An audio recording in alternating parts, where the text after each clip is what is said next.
నమస్కారం గురుగారు. నమస్కారం. గురుగారు, మీనరాశి వారికి వచ్చేసి అక్టోబర్ మాసంలోని ఏ విధంగా ఉండబోతుంది, అలాగే వారి గ్రహస్థితిని బట్టి వారికి ఆ మాసంలోనే ఎటువంటి ఫలితాలు రాబోతున్నాయి అంటారు? తప్పకుండా అమ్మా. ఓం శ్రీ గురుభ్యో నమః.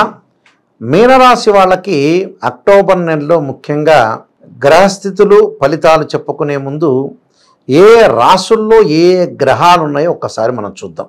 వృషభంలో గురువు, మీనంలో రాహు, కుంభంలో శని, కన్యలో కేతువు, తులలో బుధుడు, కర్కాటకంలో కుజుడు, రవి కన్యా తులా రాశుల్లో సంచారం చేయటం, తులా వృశ్చిక రాశుల్లో శుక్రుడు యొక్క సంచారం.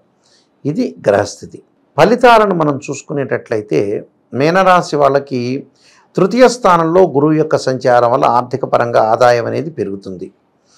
అంటే మా ఆదాయం అనేది కొద్దిగా తగ్గు స్థితిలో ఉన్నా రేపటి రోజుల్లో అక్టోబర్ మాసంలో బాగా పెరుగుతుంది. అంటే సెప్టెంబర్ కంటే అక్టోబర్ మాసంలో ఎక్కువగా ఆర్థిక పరంగా ఆదాయం పెరుగుతుంది. బాగా పుంజుకుంటారు. సంతోష సంబంధ బాంధవ్యాలు బాగా పెరుగుతాయి. ఆర్థిక లావాదేవీల్లో కూడా ముందుకు వెళ్తారు. నూతన ఉద్యోగాల్లో చేరటం, నూతన ఉద్యోగాల్లో కొన్ని మార్పులు జరగటం. అయితే ఆ ఉద్యోగాల్లో చేరినంత మాత్రాన కొద్దిగా అనుకూలంగా లేకపోవటం కూడా జరుగుతుంది. అంటే అసంతృప్తికరంగా ఉండే అవకాశాలు ఎక్కువగా ఉంటాయి. శుక్రుడి యొక్క ప్రభావం అనేది నవమ స్థానంలో శుక్రుడి యొక్క సంచారం. అక్టోబర్ మధ్యలో శుక్రుడి యొక్క సంచారం వల్ల వివాహ ప్రయత్నాలు సఫలీకృతం కావటం, వాహనాలు కొనుగోలు చేయటం, లగ్జరీ వాటిల్లో తిరగటము, తర్వాత బంగారం విలువైన వస్తువులు కొనుగోలు చేయటం, బంగారు ఆభరణాలు, నూతన వస్త్రాలు కొనుగోలు చేయటం. ప్రతి పనిలో కూడా కొంత ఆవేశపడుతూ ఉంటారు. కుజుడి యొక్క ప్రభావం వల్ల ఆవేశం తగ్గించుకుని ఆలోచన మార్గంలో ముందుకు వెళ్ళాలి. పంచమ స్థానంలో కుజుడి యొక్క ప్రభావం ఉన్నది.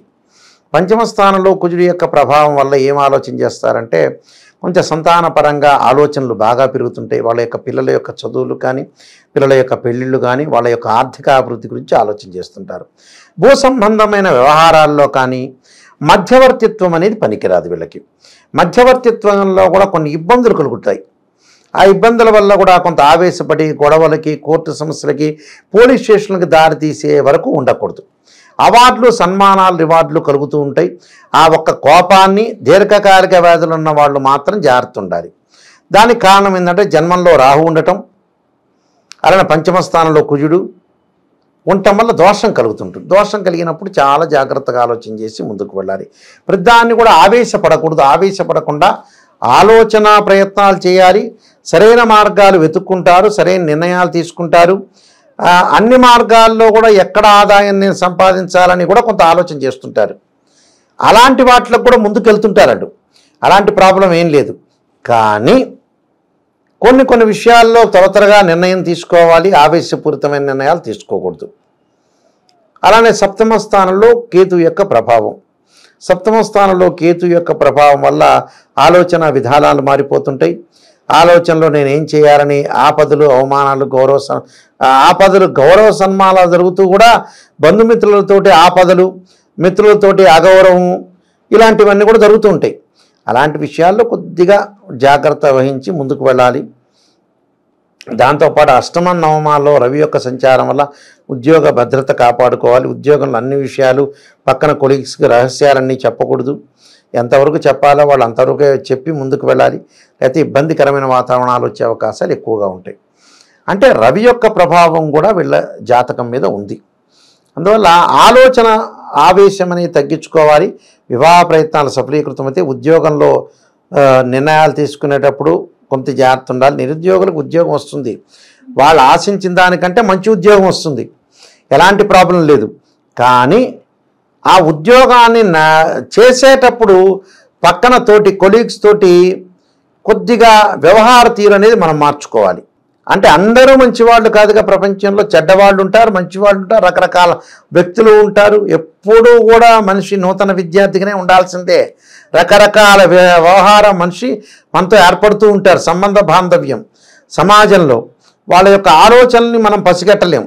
అందువల్ల కొంత జాగ్రత్త వివరించి ముందుకు వెళ్ళాలి. కాబట్టి ప్రతి దానిలో కూడా కొంచెం ఆచితూచి అడుగు వేయాలి. అయితే మీనరాశి వాళ్ళకు వచ్చేటప్పటికల్లా మనకి వ్యయస్థానంలో శని యొక్క సంచారం ఉన్నాడు. వక్రస్థితిలో ఉండటం వల్ల కొన్ని లాభాలు కలుగుతాయి. ఆరోగ్యం అనేది కొద్దిగా మెరుగుపడే అవకాశం ఉంటుంది. గతం కంటే కూడా లాభాల బాటలో ఉంటారు. కానీ ఎవరితో గొడవలు పెట్టుకోకుండా, తగాదలు పెట్టుకోకుండా, కోర్టు సమస్యలు రాకుండా, కొంచెం ఎక్కడ తగ్గాలో ఎక్కడ నెగ్గాలో నేర్చుకొని ముందుకు వెళ్ళటం వల్ల వాళ్ళకు మంచి జరుగుతాయి.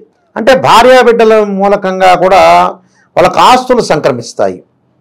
భర్త ద్వారా కానీ భార్య ద్వారా కానీ ఇద్దరికి పరస్పరం అనుకూలంగా ఉండటం, ఇద్దరి మధ్య అవగాహన ఒప్పందం కావటం, శుభ కార్యక్రమాల్లో పాల్గొనటం, పిల్లల యొక్క ఆలోచనలు బాగా పెరగటం, ఇల్లు కన్స్ట్రక్షన్ చేయటం, భూ సంబంధ వ్యవహారాల్లో కూడా వాళ్ళకి బాగుంటుంది. కానీ రియల్ ఎస్టేట్ చేసేవాళ్ళు కానీ బిల్డర్స్తో కానీ చాలా జాగ్రత్త వ్యవహరించాలి.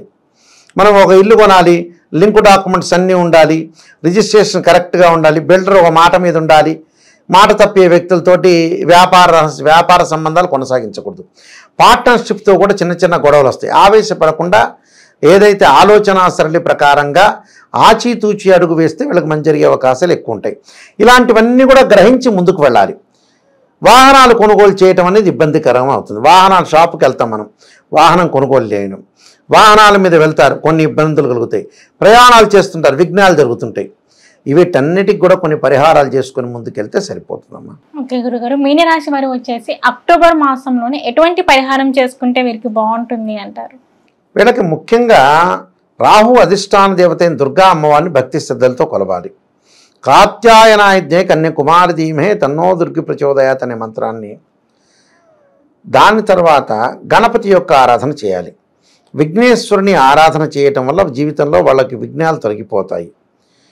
మనశ్శాంతి కోసం చంద్రుడిని ఆరాధన చేయాలి.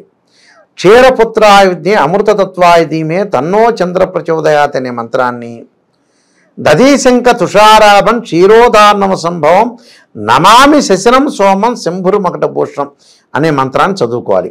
అయితే మినుమును దానం చేయటం ఒకటి, మినపప్పుతోటి ఏదైనా సరే గారెలు లాంటివి తయారు చేసి ఏదైనా సరే దేవాలయంలో ప్రధాన అర్చకులకు ఇచ్చి భక్తులకి ఆ ప్రధాన అర్చకులు పంచమని చెప్పాలి.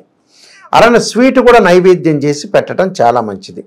అంటే ఉలవలతో కానీ మినుములతో కానీ వంటకం తయారు చేసి భగవంతుడికి ఇవ్వాలి. సోమవారం క్షీరపుత్రాయుధ్యే అమృతతత్వాయుధీమే తన్నో చంద్ర ప్రచోదయాత్ అని మనశ్శాంతి కోసం చంద్రుడి యొక్క ఆరాధన చేయాలి. ధనం బాగా కలగాలంటే ఓం యక్షాయ కుబేరాయ వైశ్రవణాయ ధనధాన్యాధిపతే ధనం ధాన్యం సమృద్ధిమే దేహిమే దాపయిస్వ అనే మంత్రాన్ని చక్కగా చదువుకోవటం వల్ల మనకు మంచి జరిగే అవకాశం ఖచ్చితంగా ఉంటుందమ్మా. ఓకే గురుగారు, మీనరాశి వారికి వచ్చేసి అక్టోబర్ మాసంలో ఏ విధంగా ఉండబోతుందో తెలియజేశారు. ధన్యవాదాలు. నమస్కారం.